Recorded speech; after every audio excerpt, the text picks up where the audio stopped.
तेरा ध्यान किधर है रे दिल्ली का दीपक इधर है।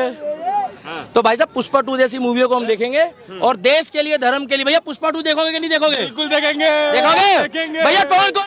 पुष्पा झुकेगा नहीं साला। अरे भाई साहब छूटते हुए मर्द होना चाहिए, 2.5 किलो का हाथ होना चाहिए। 2.5 किलो का ना हो, 2.25 किलो का हो, 2 किलो का हो। वाह क्या सीन है। देखना, ये किसी भी पॉलिटिशियन हो या किसी भी लोगों को टारगेट करके उसकी एक्टिंग करते हैं, उसका नकल उतारते हैं और उसके अगल बगल में जो 10-12 लोग होते हैं जोकर टाइप के लोग, सबकी शक्ल देख के तो घिन आता है और ताली मारते हैं उसके साथ साथ। अबे भाई, इससे अच्छा अगर तुम्हें कुछ देखना है तो मदारी का डांस देखो, अच्छा लगेगा। ये एक इंसान की शक्ल में जानवर का बढ़ावा देते हो, उल्टी सीधी बात करता है, तुम ताली मारते हो। क्या चाहते हो तुम लोग? केजरीवाल चला जा भाई, केजरीवाल भगाओ, केजरीवाल भगाओ। अब नहीं सही वो बदल के रही वो, अब नहीं सही वो केजरीवाल। ये दुकानदार कहाँ से निकालेगा पैसा? हम इतना जानते हैं कि अगर मोदी और योगी जैसे नेताओं को दोगले हिंदुओं ने नहीं चुना तो वो दिन दूर नहीं है कि ओसामा बिन लादेन जैसे नेता विदेशों से आकर यहाँ इलेक्शन लड़ेंगे भाई साहब। अरे अब तो केजरीवाल जी भी सैलरी दे रहे हैं 18,000 रुपए पुजारियों को। अरे तो पहले एक मिनट भाई साहब, एक मिनट मेरे को बोलना तो फिर 10 मिनट बोलना। एक मिनट मेरे किसको देना चाह रहे हैं? पुजारियों को। हमारे पुजारियों को सैलरी की जरूरत नहीं। हम राम भक्तों में इतनी ताकत है कि हम उनको चढ़ावा चढ़ा के राम के नाम पे, और उनकी माताएं बहनें भी हमारी माताएं बहनों की तरह है। उनको 18,000 रुपए नहीं चाहिए, उनको चाहिए अच्छी सरकार, अच्छी सोच। पहले तो आप हल्ला काट रहे थे, मौलाना को दे रहे पुजारियों को। मौलाना की बंद करो। मौलाना तो भाई साहब पूरी आबादी बदलाने में लगा हुआ है। मौलाना तो चाहता है 56 इस्लामिक कंट्री को 66 बनाऊं, और ये कह रहे गजवा हिंद।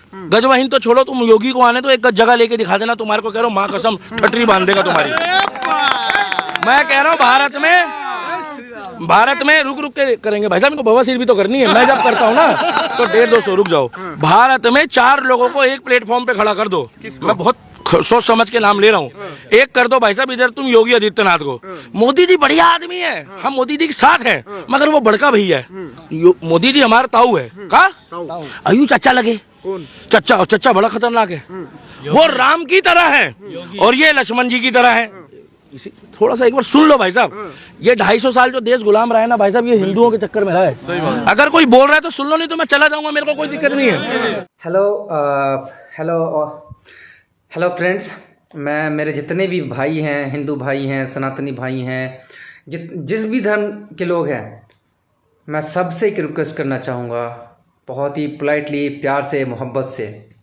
ये जो आजकल मार्केट में नफरती लोग भाषण देते फिर रहे हैं किसी भी मीडिया के पास, जैसे दीपक है और भी बहुत सारे ऐसे लोग हैं, मगर आजकल मैं जो देख रहा हूँ वीडियो दीपक का, जो अपने आप को कहता है दिल्ली का दीपक, सलाम मैं तो कहता हूँ दिल्ली का दीमक है वो।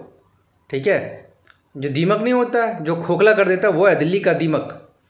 ये इसको जहाँ देखो ये किसी न किसी धर्म के खिलाफ बोलता रहेगा, किसी एक धर्म को टारगेट करेगा, ये कहेगा, कभी हिंदू भाई को गाली देगा। ये कौन होता है गाली देने वाला?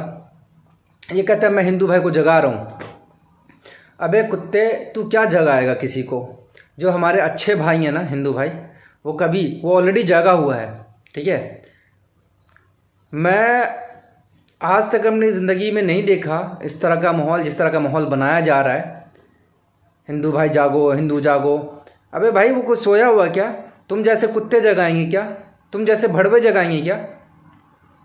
तुम अभी बिल में से निकले हो, ठीक है, तुम बिल में से निकले हो, तुमको जितना बकना बको, देश में नफरत फैलाओ। गवर्नमेंट तुम तो गवर्नमेंट की चाटते हो, इसलिए तुम्हें गवर्नमेंट एक्शन नहीं ले रही। नहीं तो तुम जैसे लोगों को तो इतना मारे चूतर लाल कर दे, तुम्हारा मार के कमर हाथ तोड़ दे। तुमको जब भी मैं देखता हूँ तुम उल्टी सीधी बकवास करते हो, हिंदू मुस्लिम करते हो, कभी किसी के ऊपर टारगेट करते हो, कभी किसी के ऊपर टारगेट करते हो, कभी हिंदू भाई को गाली देते हो, कहते हो तुम हिंदू की वजह से ऐसा हो रहा है। अरे तुम क्या चाहते हो? देश में दंगा कराना चाहते हो, देश में दहशत फैलाना चाहते हो, देश में नफरत फैलाना चाहते हो, देश को तोड़ना चाहते हो, क्या चाहते हो तुम? अरे सुधर जाओ। अगर हम लोग जॉबलेस होते जा रहे हैं, लोगों के पास काम नहीं है, खाने के लिए परेशान है, महंगाई बढ़ती जा रही है, देश के ऊपर कर्जा बढ़ते जा रहा है, और तुम जो है योगी मोदी कहता है हमारा बाप है। अबे कुत्तों, सुधर जाओ, तुम इस तरह मत करो, ये जो हरकत कर रहे हो, देश को मत तोड़ो। मैं तो जितने भी हमारे हिंदू भाई हैं, दोस्त हैं, यार हैं, जो भी सच्चे सनातनी हैं, उनसे मेरी रिक्वेस्ट है कि ये जो दीपक है और इस तरह के लोग जहाँ पे भी ये मीडिया के सामने आकर किसी धर्म को टारगेट करे, उल्टा सीधा बोले, वहीं पे जुतिया दो उसको, वहीं पे चपलिया दो, वो अपने आप ठीक हो जाएगा। दूसरे दिन से वो बोलना बंद कर देगा, आपस में जो नफरत फैला रहा है वो बंद हो जाएगा। हमारे पास बहुत सारे ऐसे हिंदू फ्रेंड्स हैं जो मैं उसके साथ खाना खाता हूँ, पीता हूँ, शेयर करता हूँ, अच्छे बुरे टाइम में उसकी हेल्प करता हूँ, उससे हेल्प लेता हूँ। आज तुमने इस तरह का माहौल बना दिया है कि किसी को देखकर ऐसा लगता है कि ये हिंदू है, ये मुसलमान है। तुम जैसे लोग जो हैं, कुत्ते लोग, दिमाग में एक नफ़रत फैला रहे हो। मगर फिर भी मैं तुम्हें कहता हूँ, जो अच्छे भाई होंगे अभी भी वो हमारे साथ हैं, सच के साथ है, सच के साथ है, वो गलत कामों के साथ नहीं है। मेरी रिक्वेस्ट है कि ऐसे लोगों को बढ़ावा ना दें और जहाँ देखें वहीं पे जुतलिया दें, तो ये चीज़ें बंद हो जाएगी। ये बीच बीच में क्या होता है, आप लोगों को जब मैं सुर्री बोलूंगा तो बवासीर कांग्रेसियों को जब ही होगी, मैं बीच बीच में बता दूंगा आपको। होता क्या है, एल्गोरिदम खराब हो जाता है। सही बात है। मेरा कहने का मतलब ये है, एक तरफ खड़ा कर दो आप मोदी जी को, बड़का भैया, एक तरफ खड़ा कर दो आप योगी जी को, एक तरफ खड़ा कर दो बागेश्वर धाम को। क्या कट के कह रहे हिंदू राष्ट्र बना के रहेगा वो भी कौन? तुम लोगों ने सुनो, कांग्रेस के राज में फिरकी ली है। मेरा मुंह मत खुलवाओ, ना छेड़ो हमें, हम सताए हुए हैं। ए कांग्रेस वालों, 2014 से पहले ये इन्होंने तो हमारे इंडियन आर्मी के जवानों को भी बदनाम